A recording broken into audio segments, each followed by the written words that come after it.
This is the Doc Talk Podcast 2022, episode 32.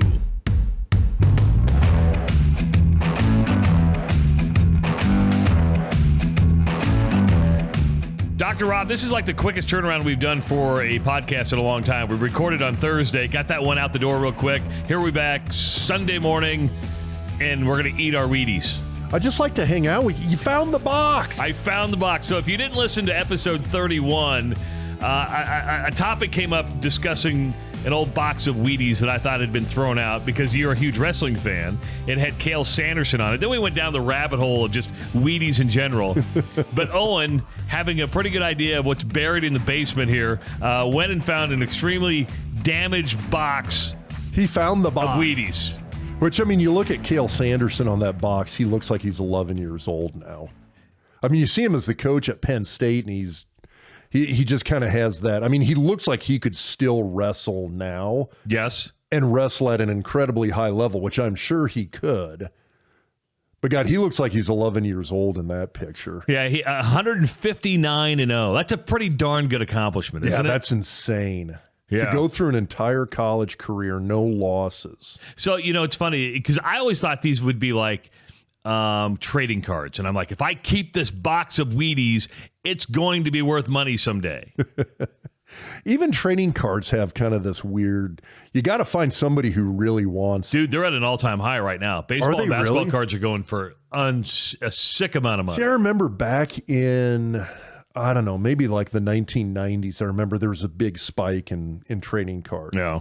And I remember talking to my dad because my dad had he was a big Yankees fan. So he had all the Mickey Mantle, Roger Maris, rookie cards, things like that. Literally like every kid from the 1950s shoved in a shoebox, go off to college. His mom threw it all out. Yeah, and that's why I'm kind of a hoarder when it comes to this. Now it's not worth shit because it's damaged. It's all Is there a date on here? I mean, well, I'm trying to think when Cael Sanderson would have gone, 159-0. All you got to do is just look up when he was in college. I have a computer at my fingertips, but I mean that's got to be what 90s maybe, early 2000s. It looks like there's a better if used by stamping on the top, but there's no actual date stamp. Oh, is that right? So that's a little disappointing. So he was born in 1979, so he's 43 years old. So you figure that would have been let's say he did not redshirt, that'd be, we'll say 21 years ago. So 2002 was his last year at Iowa State. Okay. So that would be 20-year-old box of Wheaties. Well, so the thing that started the conversation is I found a 94 national title box that we gave to Scott at Husker Hounds. And he had texted me, he's like, hey, my daughter wants to bust this open and see what they taste like. And I'm like, Scott, that is literally a 28-year-old box of Wheaties. I mean, that is almost 3 decades old, which, I mean, hermetically sealed in those sealed cereal bags. But I mean, God, they got to be stale. I mean, I'm almost surprised with this.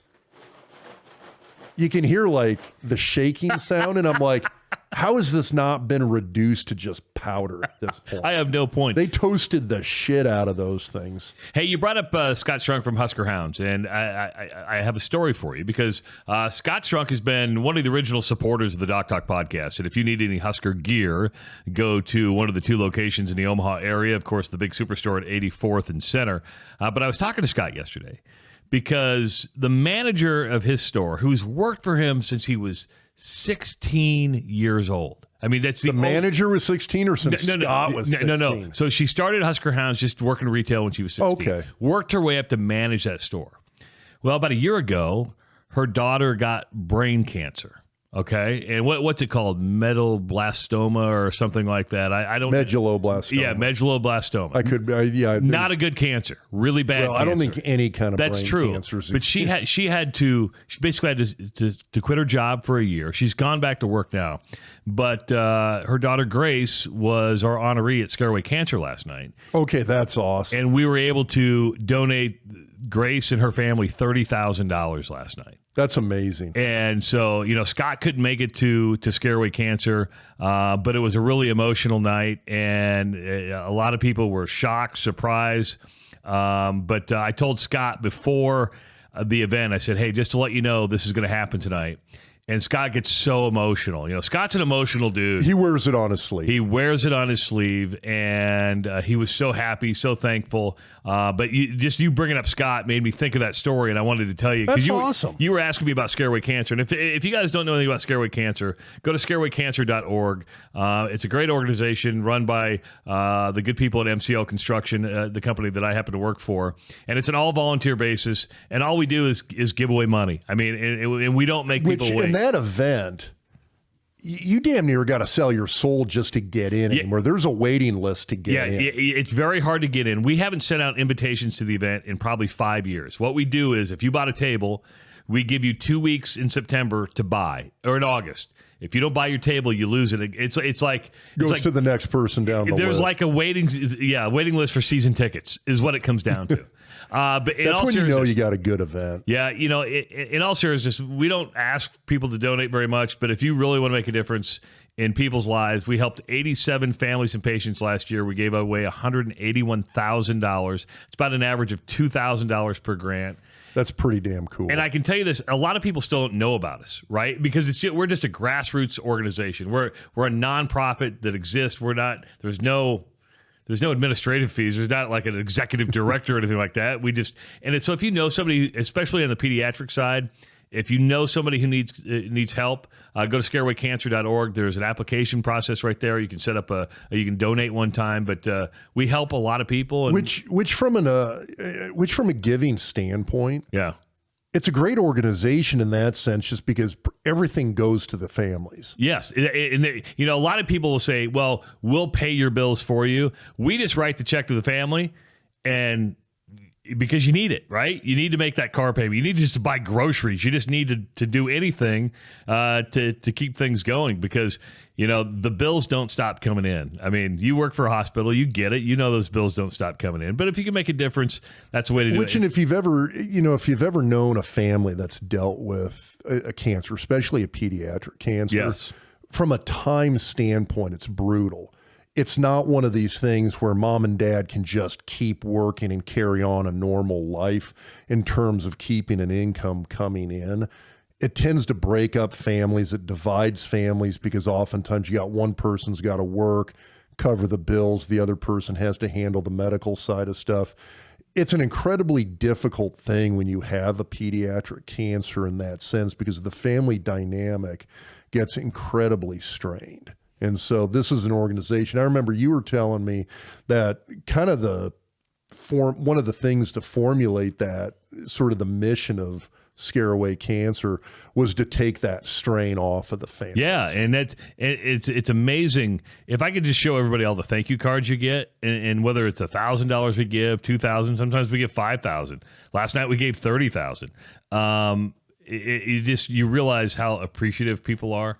And how that money goes a long way. So you brought up Scott, and that just popped into my head, and I wanted to tell people about that story. And you've been to Scareaway Cancer. You came as Mr. Clean one year. Oh, it's an amazing event. Yeah, and we were able to still, because the Plumbers Union purchased the old Anthony's, and it was always at Anthony's. We were able to have it back there again, and it was a lot of fun. It was a lot of fun. Now you couldn't go because you're up at Augustana watching the Vikings get their ass kicked by Minnesota State. Damn, dude. I'm sorry, dude. You always were a big Mankato fan. It's that whole Northern Iowa. No, you know thing. why I'm a Minnesota State Mankato fan, and one reason. My good friend Mike Hastings is the hockey coach at Minnesota State, and Mike's a good dude. Mike is a great dude. I used to live in his neighborhood. Yeah, he used to be the head coach at the Omaha Lancers. He was assistant with UNO, and he's taken the Mavericks of Minnesota State to the Frozen Four a couple times, and he's a good dude. That's the only reason I care about. Mike's a great dude. I love Mike. It was it was a tough game.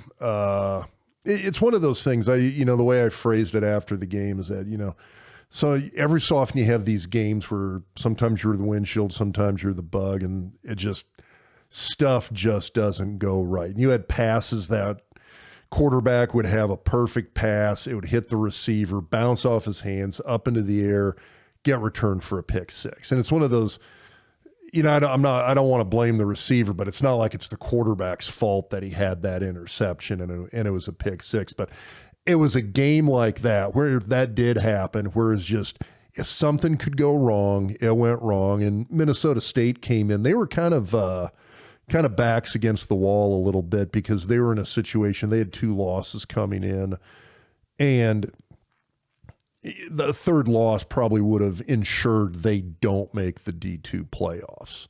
So it was really kind of a must win for them.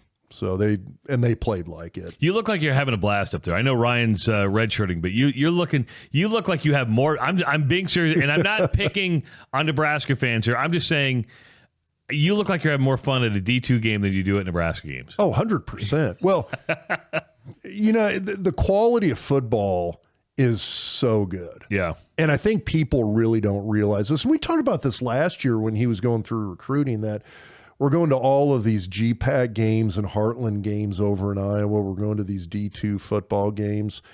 And it was amazing how good the overall quality of football is. The level of coaching in those lower divisions is amazing. And I think it almost has to be, because you maybe don't have the caliber of athletes. And I'm not saying coaching slacks at a high level, but I mean, you've got you don't have a bunch of guys. You don't, all your wide receivers. It's not this whole collection of the 4.140 guys. I mean, if you've got a handful of guys who are running a 4.5 to 4.7 at wide receiver at the D2 level, you're doing pretty good. Yeah, absolutely. Yeah, I mean, and that's the thing. I mean, these guys aren't these 4-star, 5-star recruits coming out of high school. You've got to be able, from a fundamental standpoint, you have to coach at an incredibly high level. And so when you look at these NAIA schools, these D2 schools, these D3 schools, to put the product out there that you're seeing, it's a pretty high level of coaching too. So the games are clean. You don't see as many penalties. You don't see a lot of turnovers. You see a lot of really good fundamental football. There's a pretty good Omaha contingent up there too. Omaha and Western Iowa contingent up there, isn't there? At Augustana, there is the D-line coach, a guy named Kelly Skolton, and he's a Brandon, South Dakota guy. Went to school at Augustana. But he's got this pipeline down into Nebraska and just recruits the heck out of the state of Nebraska right now. And he's kind of, and it is, you get these little pipelines to specific high schools. You get 1 or 2 kids. And so there's some schools like Lincoln Southwest, Ashland Greenwood, Scott, Elkhorn South. He's got a little bit of an Elkhorn North connection going now as well, too, and is making some inroads with West Side, where he's starting to get a lot of these kids up there. And it is interesting when you look at these schools, how they do things. Augustana recruits pretty far and wide. They hit California, they hit Texas, they hit the whole of the Midwest really hard. You get some other schools like Mankato. I keep saying Mankato, so it's okay. I actually followed UNO football back in the day, so I think it's one of these perfectly things. okay. I'm like having flashbacks to the old North Central Conference here. But when you look at Minnesota State, we were actually, one of my son's teammates, who was in his recruiting class. He's from Mankato, and I'm like, oh, did Minnesota State talk to him much? And we were talking to his parents yesterday at the game, and they're like, no. Like goose egg, nothing. That they really didn't really. Yeah, and they said Mankato or Minnesota State really they try to get outside of Minnesota, and they also hit. Believe it or not, you're seeing a lot of these D2 schools going the transfer route. They pick up a lot of transfers now. And it depends on the school. Augustana, I haven't seen them really go that route much, but you do have some schools. Sioux Falls University, which, I mean, blocks away from Augustana in Sioux Falls, Northern State, Minnesota State. Some of these schools go after the transfers pretty hard. I mean, they go after kind of some of these FCS and FBS kids who hit the transfer portal where they feel they're not panning out. at a school like at Minnesota State or Northern State, some of these kids can probably play right away more than they would if they tried to stay at that FBS level. You know, some habits are hard to break, like Mankato State, or I still say Division I AA. I refuse to say. Yeah, I kind of recently switched over to FCS because I finally started in my head, it was always 1 AA. Yeah. And I finally, within the last year or so, started having people like, what's 1 AA? Well, like nobody knows that anymore. So what you're saying is you don't want to sound old anymore. Well, that plus I just assume my message actually get across and people know what the hell I'm talking about. It's because you're talking to a completely different generation. It is. So, anybody our age, you say 1 AA and they know exactly what you're talking about. You say FCS and well, yeah, I have to still sit here and kind of do this thing in my head like, oh yeah, we're in the division that plays bowl games and doesn't have a real playoff. Football bowl subdivision. Yeah. So that was the way I always had to split it up in my head. So I look at, but yeah, it's anymore. It's you say 1 AA and nobody knows what the hell you're talking about. So I do say, I have started saying FCS begrudgingly. So while Rob was up in Sioux Falls yesterday, and I'm going to take ownership. Well, first of all, I was watching the Iowa game as they got hammered by Ohio State. And I mean, hammered. But you know what? They lost in a completely Iowa fashion. Yeah. You know, they held, look at it. They held Ohio State to 66 yards rushing. They held Ohio State to less than 400 yards of total offense. Now, Ohio State had been averaging like 250 yards on the ground, almost over 500 yards of total offense, right? And Iowa kicks a field goal and scores a defensive touchdown. The offense is just atrocious. Well, and that's the first question I asked you. I was like, wait a second. The touchdown was scored by the defense? Yes, and they turned the ball over 6 times. Which is kind of uncharacteristic of Iowa. That one I will say. So this morning, we see a car pull up. Somebody runs up to my front yard and then takes off and gets in their car. And I'm like, what the hell was that? Yeah, and Anjanette goes, is that Kelly Keegan? And Kelly Keegan, and you know Kelly. Yeah. And I'm like, I think it is Kelly Keegan. And all of a sudden I get a text. He goes, check your porch. So I go out on the porch. Which if you talk to Kelly, that's exactly how Kelly talks. So I go out on the porch, and it's a box of pastries. And on it says, tough loss, enjoy your 6 turnovers. And he had 6 pastry turnovers in the box. That's beautiful. That's a dick move, man. That's beautiful, dick dude. move, but it was brilliant. That's beautiful. I love it. He goes, I have 6 Hawkeye friends. It cost me $100, but it's worth it as I'm going. He's driving all around town. Oh my God. That's amazing. So yeah, that was not much fun, but I enjoyed the tasty pastry. But why you were up in Sioux Falls, and people think you did this, and I got to be honest, I do have access to Rob's Twitter account because I'm the one who posts the podcast on there. I'll put the videos on there and stuff like that. Well, yesterday I'm like, everybody kind of likes the report card. I'm enjoying the 78-degree weather up in Sioux Falls. So I'm like, you know what? Just as a joke, what if we, and I put on there versus off week, right? So I go, I'm just going to put a report card out there, give everybody an A, but the offensive line, and then give the overall score a B. And just put, week versus off week. And the reaction was, it was amazing how much traction your report card got. It might have been the most traction report card you've had. And that's the crazy thing about it. And it was a joke. It was a total joke. Which I will say 95% of people got it. Because, we had ones where like, this is total bullshit, Rob. I can't believe you're bagging on the old line like this. You're a fucking bum. #sorry, Dave. And it's a joke. And it's one of those, it's like, we love that stuff. We love the fact that people thought of it. And there was a ton of, you kind of gave the old line God, you're pretty generous to the old line there. But there were some people who didn't pay attention and read what it was. And they're like, are you stupid or something? They didn't play this week. And I'm like, that's the point of the whole report card. Like the fact I actually kind of missed the fact where you said versus off week. Which I will say, Nebraska wins the off season and they win the off weeks. We are outstanding during those. If you got mad at that, simmer down. We're just having a little bit of fun. We did have a couple of people, which, man, I hope you keep following us. But I mean, there was a couple of people who are like, "You're not doing the program any good." I'm like, I do this podcast because I like hanging out with you and drinking beer.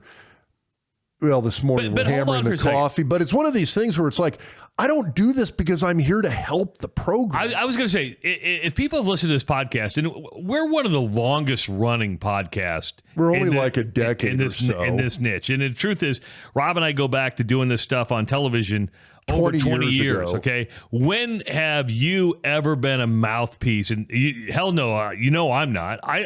Let's call it the way I see it. Because you're a Cyclone fan. Damn it. Well, yeah, because I got the Cale Sanderson Wheaties, right? You're a Mankato State Mavs fan. But it's not your job to be a mouthpiece for the program. But here's the other thing, too, is that the moment I start becoming a rah-rah, I'm like 100% positive, never going to say anything negative, not going to call it like it is. Then your credibility gone. Absolutely. And I appreciate if you're really pro-Nebraska. Now, here's the thing. Don't get me wrong. I'm very pro-Nebraska. I'm knocking my microphone away here because I'm getting fired up.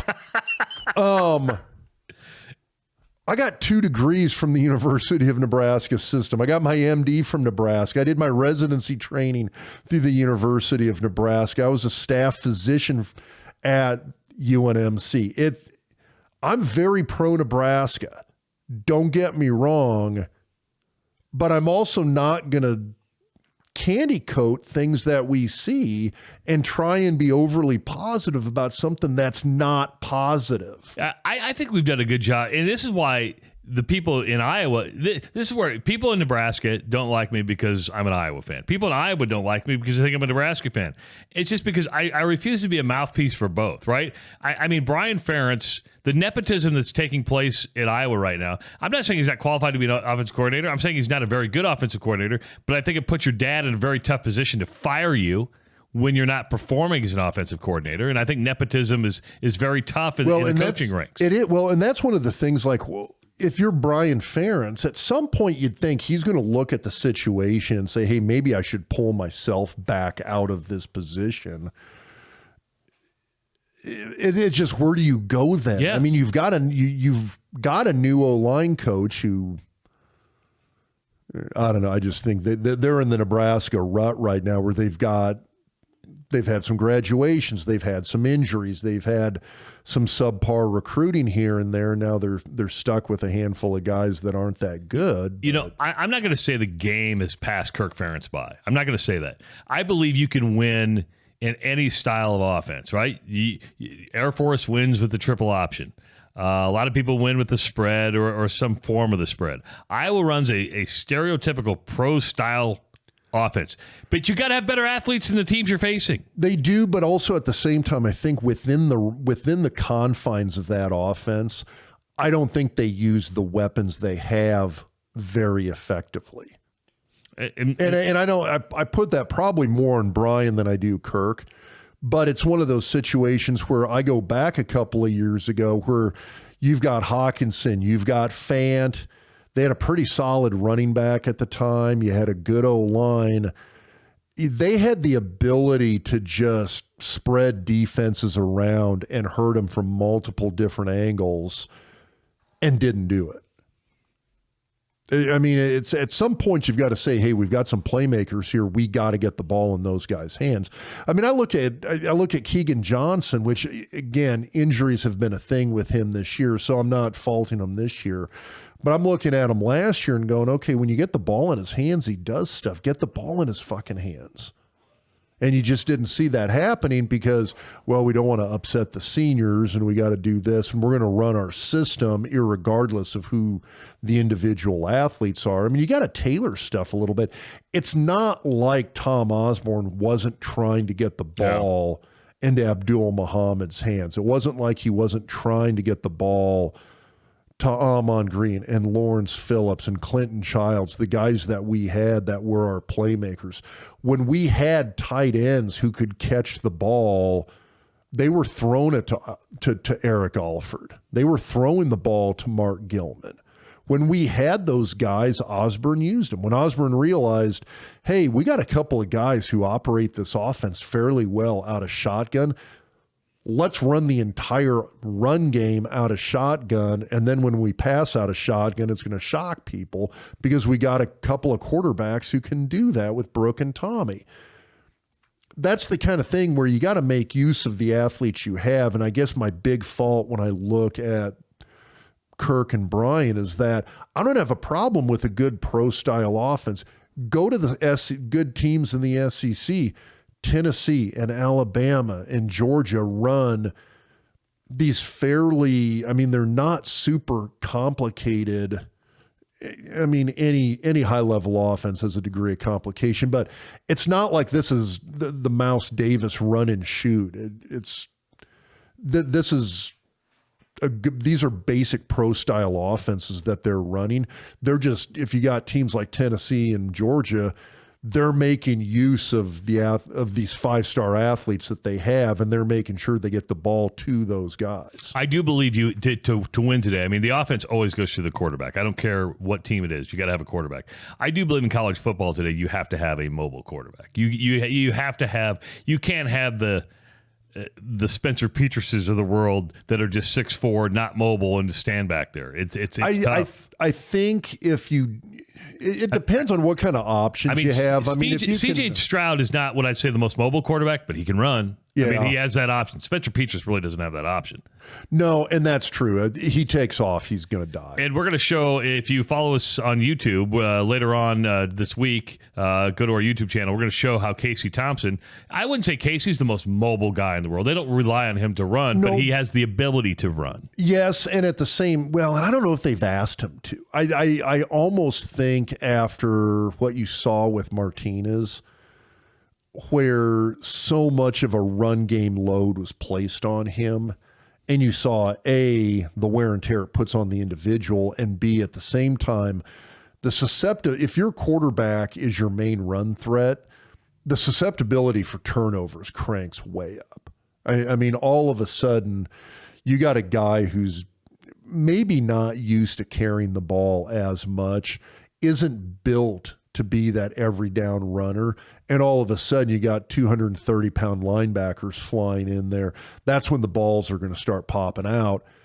And we saw that with Nebraska with Adrian a lot. When he is your main run threat, when the quarterback is your main run threat, it's a setup for turnovers. And I think they realize that now.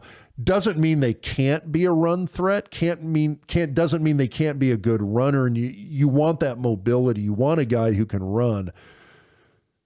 But at the same time, too, I look at Nebraska and I know they're telling Casey, hey, just get rid of the ball. Don't take a hit. We freaking need you to stay healthy.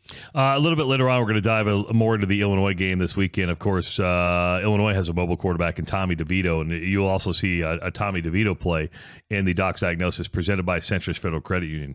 Dr. Rob, Nebraska is now a step away from legalized sports gambling. The rules have been approved. It's going to the Attorney General, I believe, for final approval. Then the governor's got to go sign it.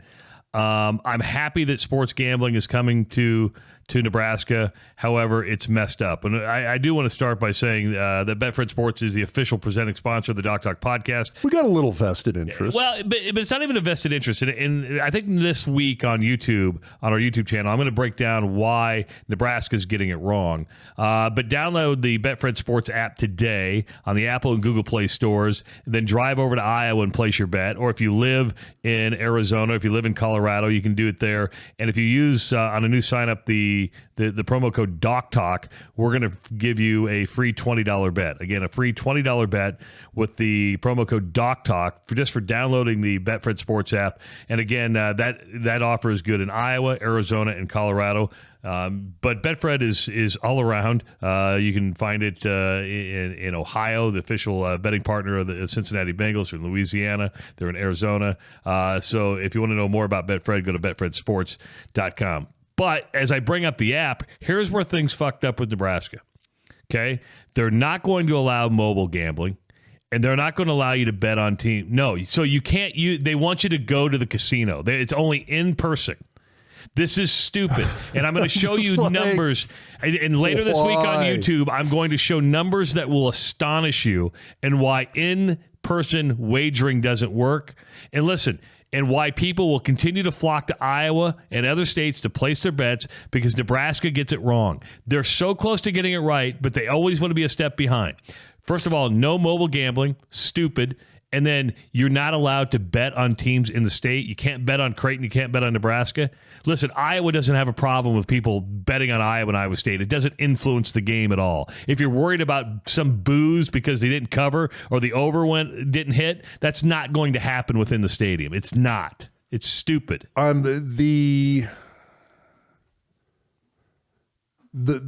hypocrisy of this is mind blowing. It is. It's one of these like, now sports betting's fine. Yes. We're going to let you do it. So you can't tell me it's not the argument is no longer a moral argument. And if you want, I disagreed with that. I disagreed. It's one of those things I always take the stance. You can't legislate morality. You can't. And now I know some people, well, it's against the law to murder people. Well, yeah, you're right. But at the same time, too. By the way, he's not condoning murder here. Yeah, that's a moral code thing. It's like, no, you just don't murder people. Whether it's against the law or not, you don't fucking murder people. Yes. You don't break into people's homes and steal stuff. And that's an actual crime, by the way. Okay, well, no, now you're getting to legislating stuff. No. No, if you break into somebody's house. Yeah, don't do that either. Well, murdering somebody's a crime, too. My point is that you can't legislate morality. Like drinking. It's drugs. People are going to do it. And there's some things where, there's certain things that do have a carryover out into society. And I understand that. I mean, you don't want to legalize drinking and driving. No. Because that affects other people. But me gambling on Nebraska football, and I'll be the first to tell you, I don't gamble much. It's not my thing. But you have no problem putting $5-10 down sometime. Just do it. 100% no. Although it's interesting doing the behind the point spread with Scott Spreitzer, where he talks about, listen, if you ever want to make money at this at all, don't bet a lot. What did he? Well, first of all, you only win about 50. You bet smart. You don't bet a lot. Yes. There's the quality over quantity. But he did say it's one of those things. If you're doing the $5 here, $20 there, you will never make money. He said, if you want to do this as a living, it's like a $200 to $300 per bet kind of thing. Now, I think I'm willing to bet that 75% of the people who do mobile online betting, probably more than are the $5 here, $20 there. I would agree with you. But I mean, that's cost of entertainment at that point is why you're doing it. There's a little bit of a thrill. You might win a few bucks. You're doing it for the fun of it. And that's where this comes into it.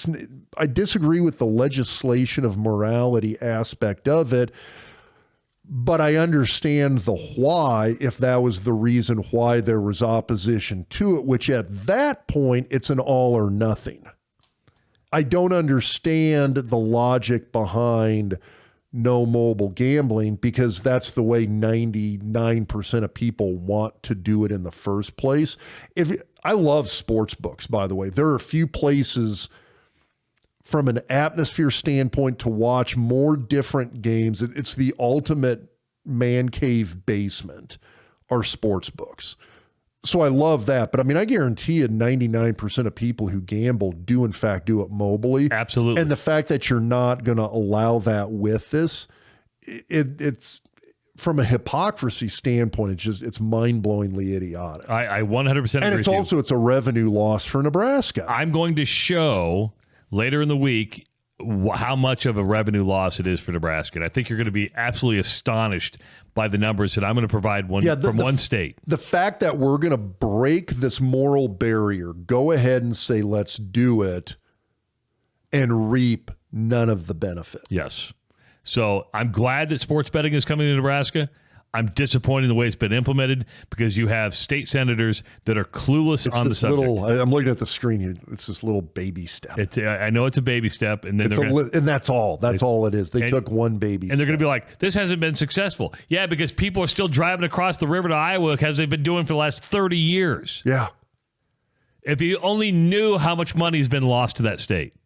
And I'm an Iowan by birth, but I live in Nebraska. If you only knew how much money has been lost to that state.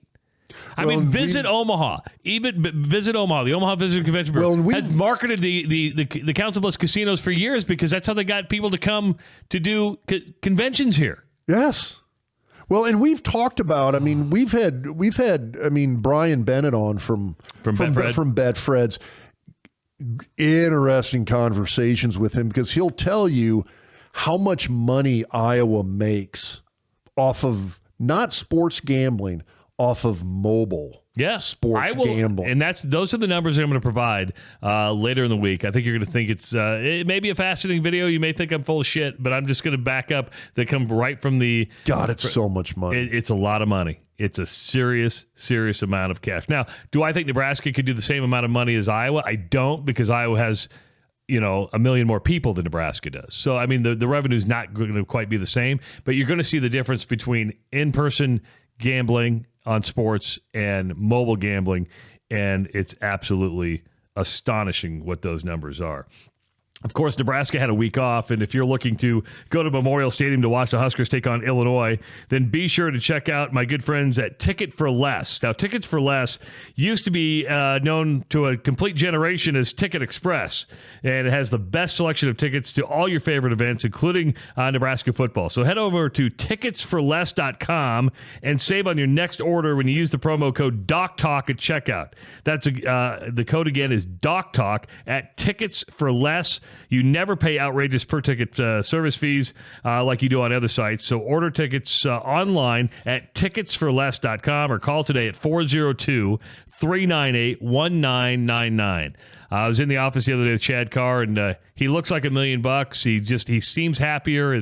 His complexion is back. He looks stress-free. It was good to see Chad in good shape. COVID's a bitch for people in that business. And it really was. It was, so. And I get why. And I understand too. We're a year and a half out from the shutdown. Yeah.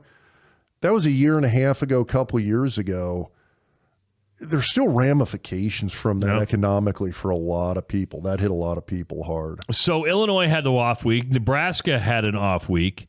It's going to be interesting because Nebraska, you look at the games that are left. The West Division is whacked out, man, and it's still anybody's race. But I think Illinois right now at 5-1 is Purdue, in the driver's seat. Yeah, Purdue kind of dropped off a little bit here. Yeah, because they got beat yesterday. Wisconsin looked kind of good. So I think they found their coach. I don't know. It's one game. So I don't know. They looked good in one game.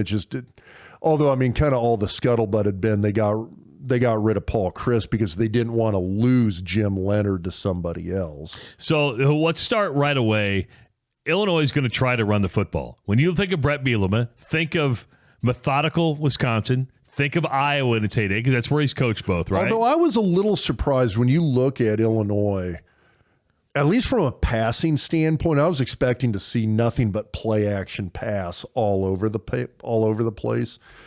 They're not a horrible drop back team, and they do more of a pro style drop back system than I thought we'd see from. But their run sets up their pass, and Nebraska 100%. And Nebraska has had a hard time stopping the run. They're going to face we've had a hard time stopping the pass too. They're going to have to face Chase Brown, who leads the nation in running at 1,059 yards this year. And Brown is a unique passer, and a rusher. You're going to see him in the diagnosis presented by Centris Federal Credit Union during the week. Not only can he run the football, but he can catch. He can catch. We highlight a play in which he comes out of the backfield, catches a touchdown pass. He's a darn good athlete. He is, and that's an NFL guy right there. If you're a really good running back, kind of the two things for NFL running backs. You got to be able to catch the rock, and you got to be able to block. And if you can do those two things, somebody's going to find a job for you. And that's the scary thing with him right now is the fact that Nebraska is going to be keen on him as a runner. the fact that he can catch the ball is that makes that's hard to defend. So, and then you throw in the fact Tommy DeVito is a transfer quarterback from Syracuse. He got hurt in the Iowa game. He didn't play most of the Iowa game. They won that game 9-6, but he's come back. He's a mobile type of guy. He's a pretty good drop back passer, but he has the ability to run out of the pocket, which makes things again interesting for defenses. And he doesn't go down real easily. Some of the guys who are kind of your classic drop back passers. I mean, honestly, you look at a guy like Petrus. Those are guys who, when they get hit, they're covering up the ball. They're going to make sure they don't turn it over, and they're going to go down and just try and get the play over with as quickly as they can. That's not DeVito. He's going to try and get some yards on you. The interesting thing about Illinois is it's not an exciting offense. I mean, their run will set up the pass. I love a good run-based No, I get offense, it. But what I mean, okay, let me back up. You're 100% correct. It's not wide. It's not the classic wide open offense. No, it's ground and pound. If you want to think Big Ten offense, boom, this is it. That's it. So it's, I'll be curious to see. I want to give Bielema a few more years at Illinois before I really kind of put like an evaluation on him, because I think he wanted to.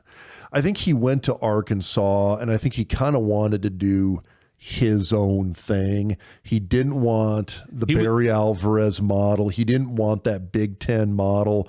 And I think he got down to Arkansas, and after 2-3 years, all of a sudden you realize all of these teams, I mentioned them earlier. You look at the Tennessees and the Alabamas, the Georgias, Auburn when they're playing well, Mississippi State when they're playing well, LSU when they're playing well. They've got a good running back who can run. They've got an offensive line who can lean on you and grind you into the dirt over time. They all play a good, solid pro-style offense, and I think Bielema, when he hit Wisconsin, kind of came to terms with that a little bit and kind of went back to the roots a little bit there. Rob, call me crazy. Look at where Brett Bielema's been. He's been with Hayden Fry and Kirk Ferentz at Iowa. Then he went to Wisconsin and was with Barry Alvarez. And when you live in those areas and you go to the SEC, it's a different world down there from a recruiting standpoint to a culture standpoint. Now, are you talking? That's going to be my question. Are you talking more like a recruiting culture thing, sort of like I think like Brian Kelly going to LSU kind of thing? Or listen, it's at the crossroads. You're when you go coach in the SEC, you're selling your soul to the devil. I really believe that. It's kind of a. Not saying SEC football isn't fun to watch. I'm just saying it takes a special human being that you better understand look at Brian Harsin. You've got to be able to relate to people who it is a different culture. You have to navigate that landscape. That's why Auburn, who hires Brian Harsin from Boise State to go to Auburn because they want to make a shift, it was a bad hire from the beginning. But you don't take a guy who's been at Boise and throw him at Auburn where they expect wins now. Those are backwaters you have to navigate that only a unique people who can, and usually are in the SEC their entire careers, can navigate those waters. Which I thought it was interesting when you look at a guy like Lane Kiffin who. But being in Alabama as long as he did, he learned that helped a ton. Being down in Florida helped a ton. Yeah, because his micro stint at Tennessee. That 1 year? That was a disaster. Yeah. Honestly, his time at USC was and with the Raiders were disasters too. There was a lot of maturation there, but he's one of these guys that I think from a personality standpoint, he's got enough quirkiness to that personality that I think he knows how to look at a different culture and say, you know what, I got to be able to fit into this, and I can make that work. Yeah, I would agree with that. And he's kind of a slime ball. Well, I wasn't going to say that, but no. There's a lot. There's nothing wrong with that. Yeah. What I mean by that is he pushes the limits. I always say the great coaches can bend that fine line to the point where it almost breaks. Do you think Nick Saban's like that? Yes, I think they're all like that. I think the great ones are like that. I think Tom Osborne was like that. I think Tom knew where he could push. Yeah. Look at some of the Prop 48s he brought in. Come on. Yeah, but there was a lot of these Prop 48s that it's, in my mind, that was like a poor system to begin with. I would agree with you. Because you had a lot of kids. I mean, I knew guys who were like B+ high school averages who just sucked ass at standardized tests who were Prop 48. So I knew guys who had like a 32 on the ACT and a D+ average in school who were Prop 48s. I mean, these were smart people. I'm just saying sometimes you take a chance on questionable people. Tom took a chance on questionable people for a certain amount of time. He did. Lawrence Phillips is a questionable human being. And I think he took but there's also a why too, because I think Tom took a chance on questionable people at the same time thinking, hey, if I can get them into a structured environment, we can turn these people into productive human beings and make a difference for society. And I think in Tom's mind, it wasn't the fact that he viewed it as I'm taking a chance on a risky kid who's a ne'er-do-well. It's, I think Osborne looked at it saying, hey, here's a person who has value as a person and a contributor to society. And the fact that they had either a shitty GPA or a shitty standardized test score, I'm not going to weigh that against them. I'm still going to bring them here no matter what.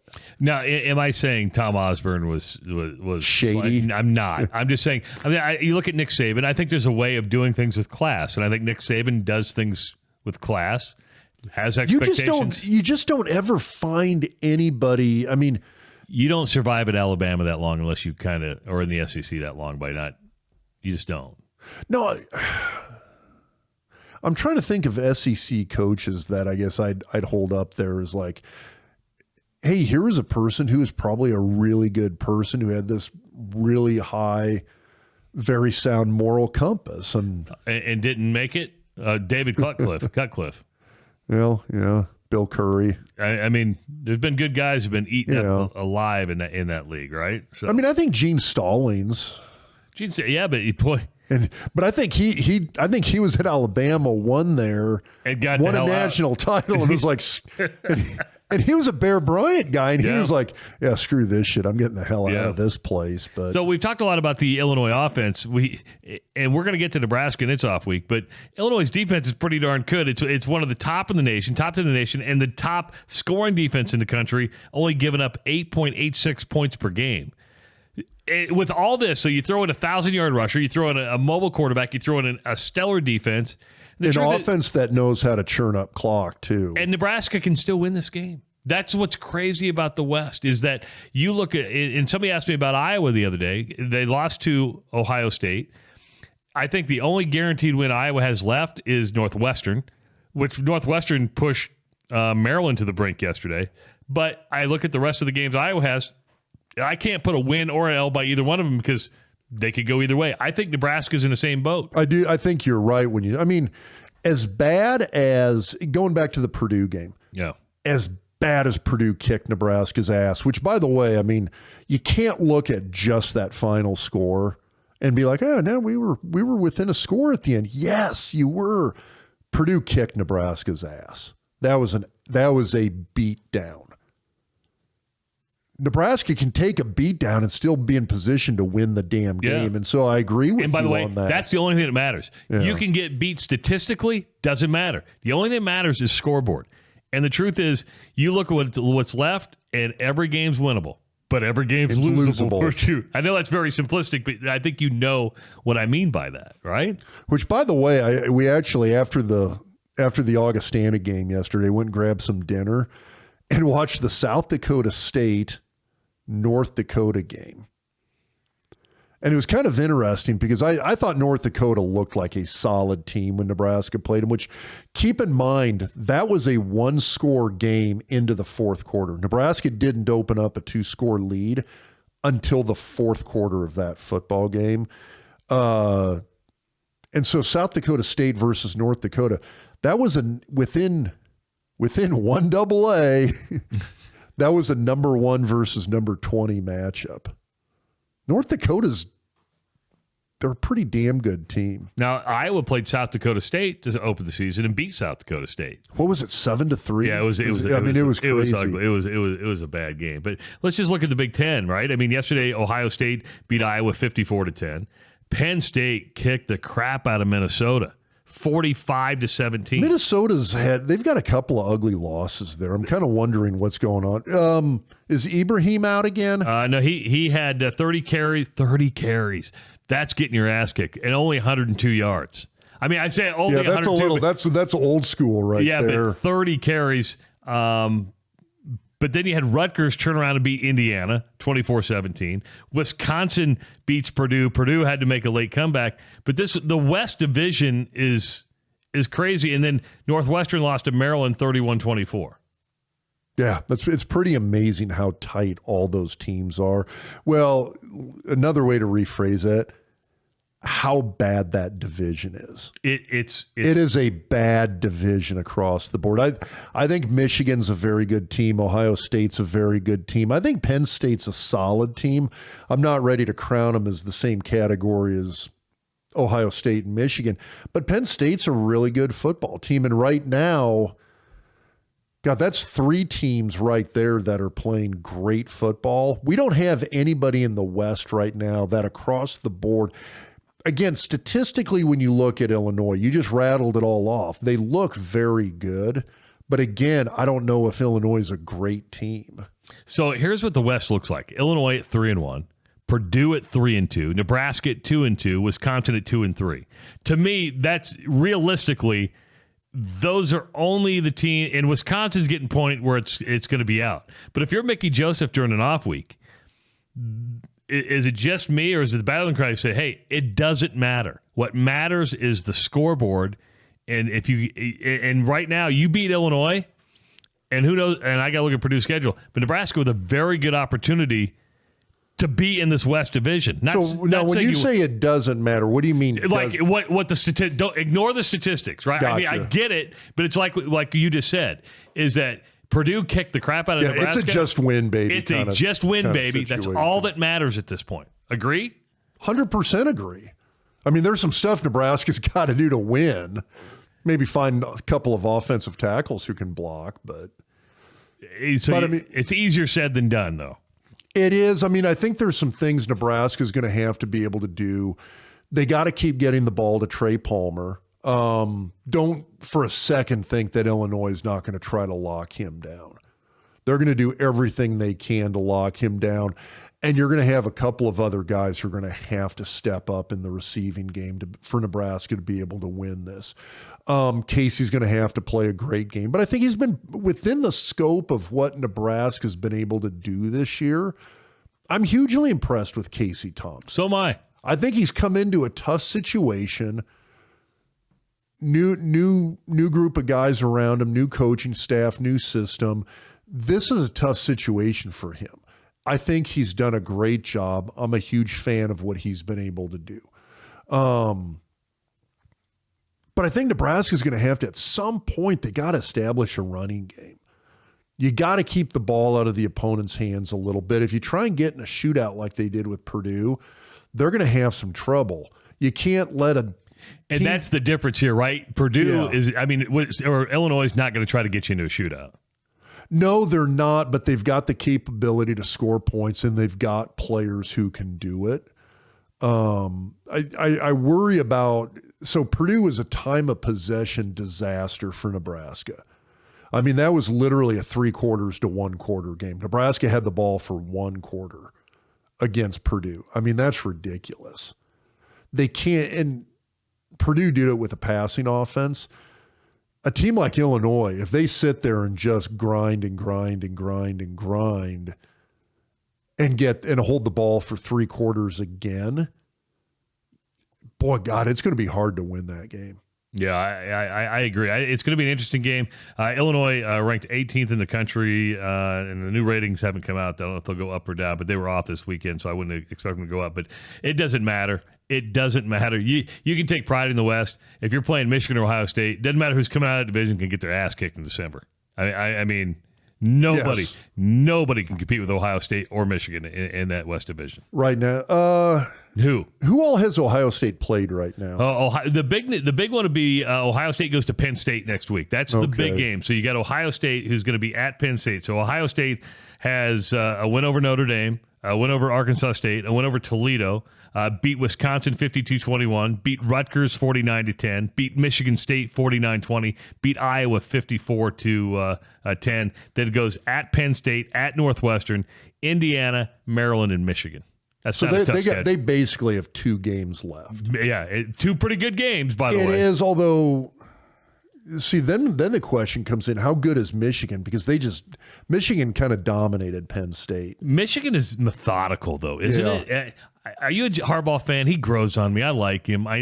He's one of those guys. I appreciate the fact that I feel like he realized what he was doing was not working, and he changed.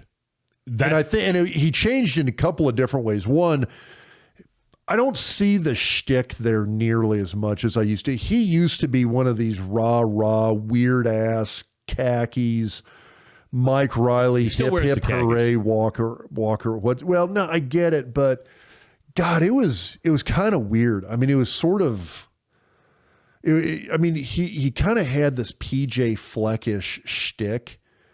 And it was one of these, like, we got our thing. Here's our shtick. Here's our deal. It's the Michigan version of row the boat. And it was weird. And guess what? It didn't work. You know why? Because it almost got him fired. The deal was. It did, because it wasn't working. No.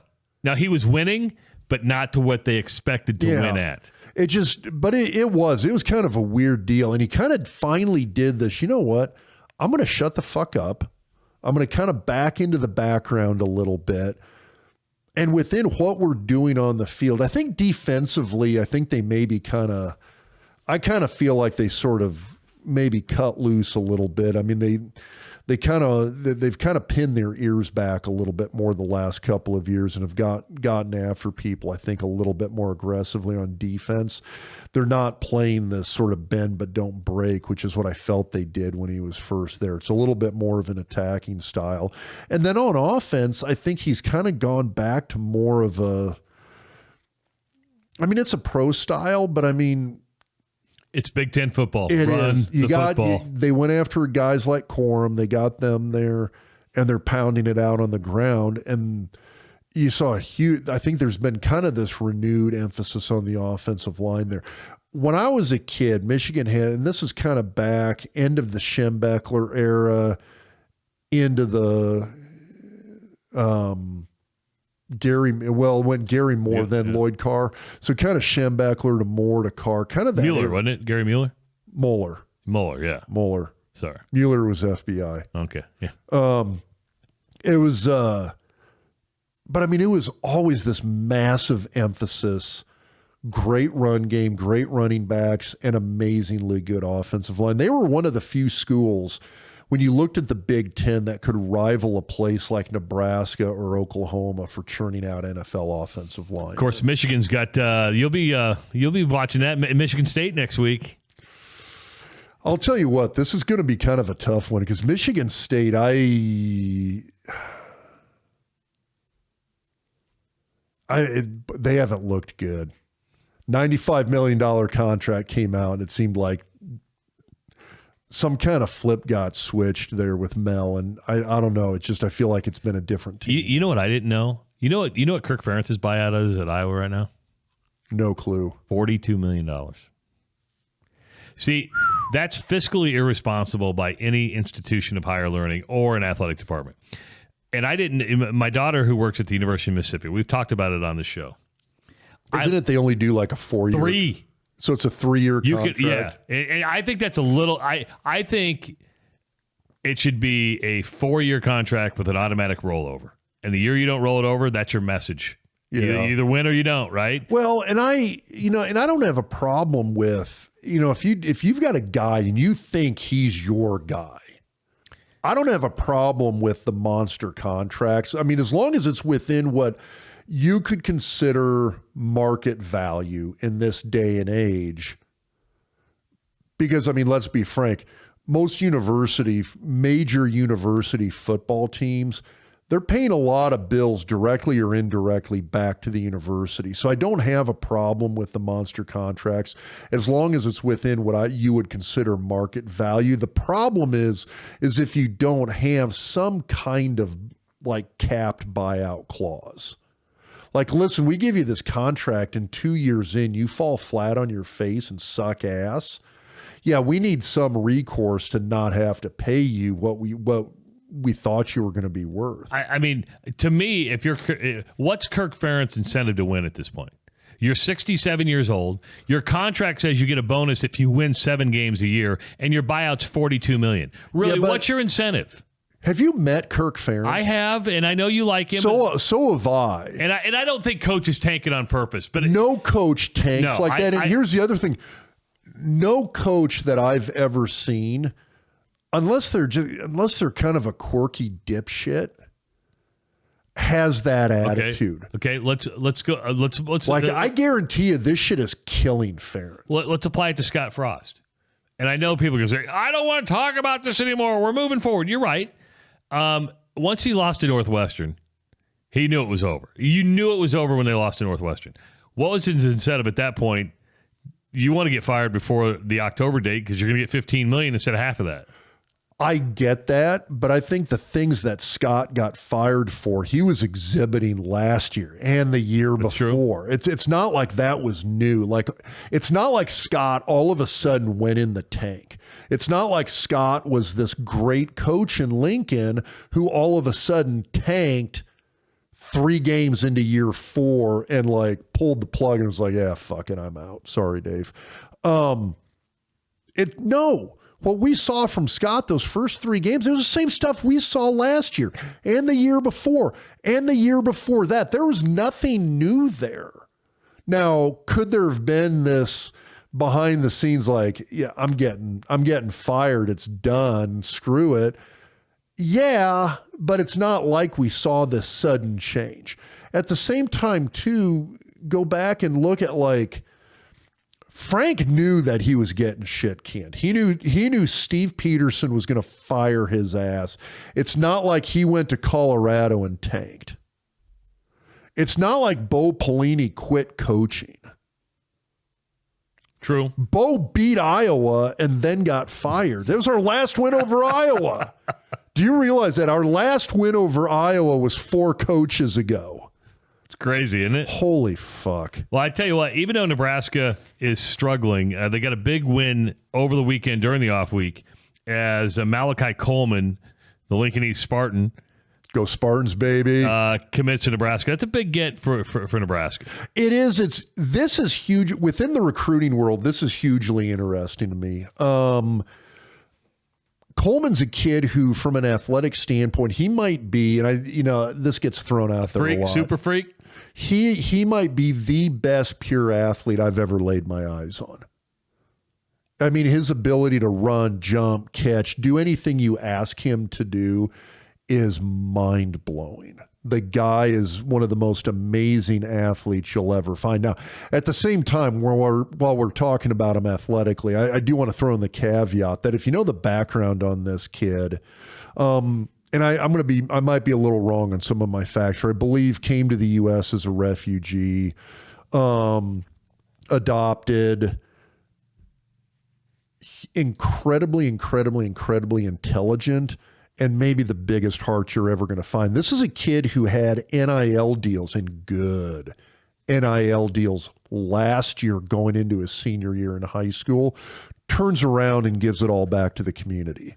Wow. I mean, it's just an insanely good kid. Now, it'll be interesting to me to see what happens with him going forward because I'd like to think I'm pretty good occasionally at looking at a kid and saying, hey, here's where I see a guy maybe panning out a little bit better. And I look at Malachi Coleman and I think if this guy wants to get to the NFL, the surest path that he has to the NFL is to put on 20, 25 pounds, maybe 30 pounds, and turn himself into a bigger, taller, faster Khalil Mack. Go be an edge guy. Go be another Oh, the kid from Chad. Is it Chad Hutchinson, the Michigan kid? He's with Detroit now. I mean, somebody like that. Go be one of these 6'5", 245, 250-pound hybrid D-end outside linebackers, can drop back into coverage, can rush the quarterback, can play the run, can take on, I mean, basically it's another Lawrence Taylor, can take on an offensive tackle. He's about, I believe, about 6'4", 6'5". He runs a 10-4 100-yard dash. He's a track guy. But he also can long jump, high jump, triple jump, but just blazing speed. And kind of the thing that I'm hearing about him, I might be wrong on this, but what I'm hearing, he wants to run track in college too, which also means he doesn't want to gain 20, 30, 40 pounds. Yeah. He could blink and put on 30 pounds. I mean, the frame he's got is amazing. And so what I'm hearing is he wants to stay at 205, 210, 215 and be a wide receiver and then run track along with it. And the thing is, there is a lot of 6'5", really, really fast wide receivers out there. You remember the last time you had this thought for somebody? Do you remember this? You know where I'm going to go with this? Zach Potter. Zach Potter. It was. Yeah, and I remember I said on the TV show, this guy, and at the time I said when Nebraska moves him to offensive tackle, because I was thinking of him as a tight end. When Nebraska moves Zach Potter to offensive tackle, he's going to become a top 5 draft pick.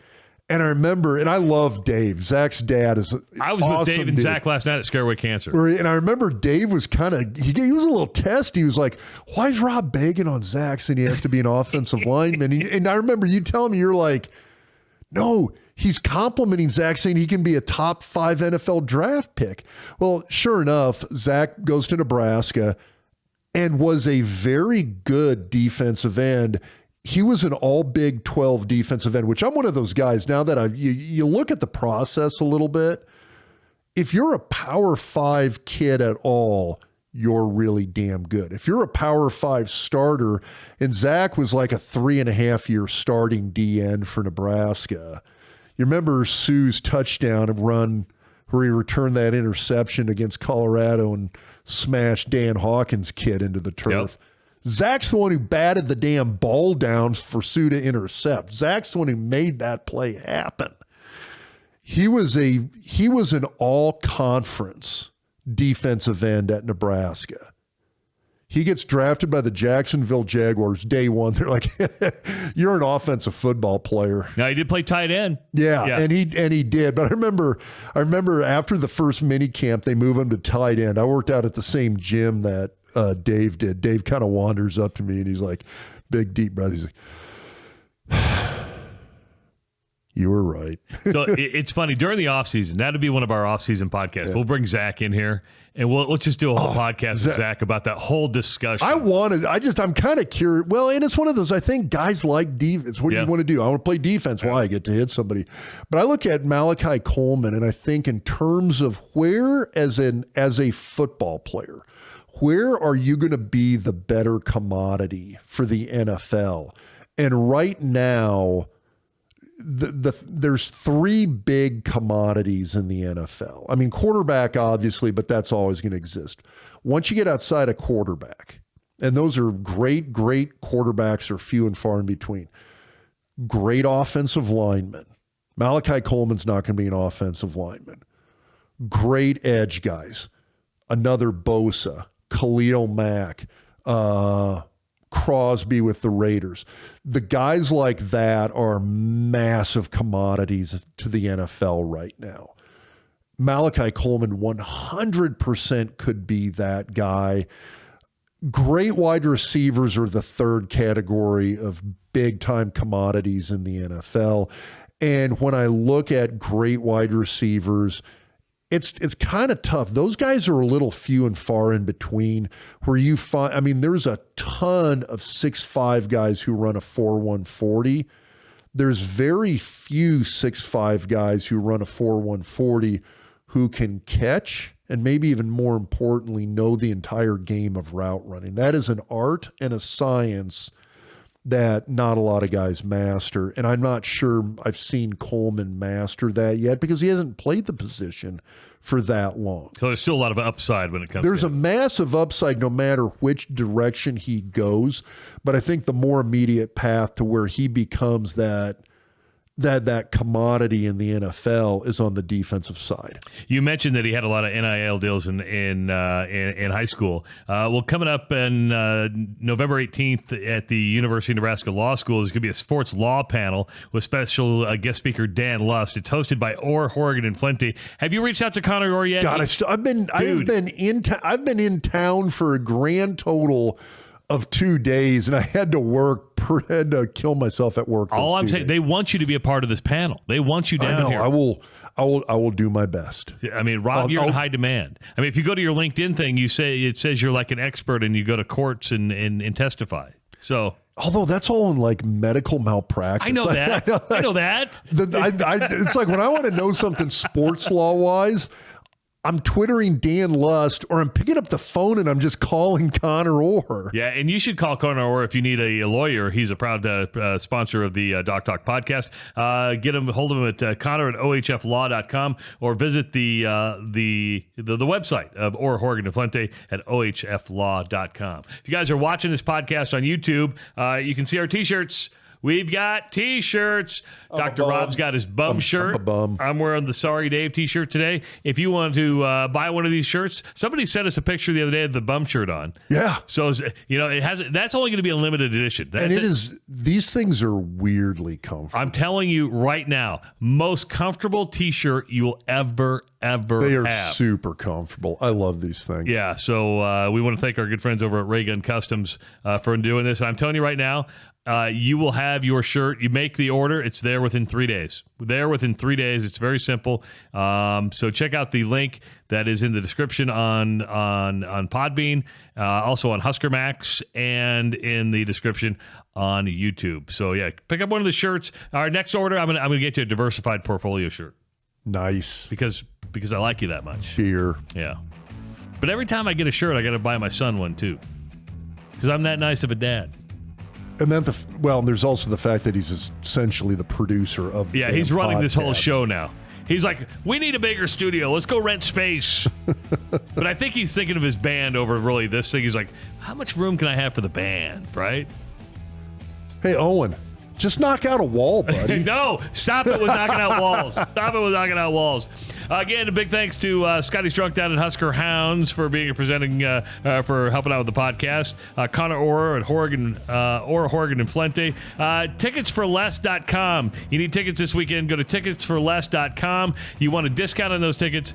Use the code DocTalk to get yourself a discount. And our good friends at BetFred Sports, the presenting sponsor of this podcast.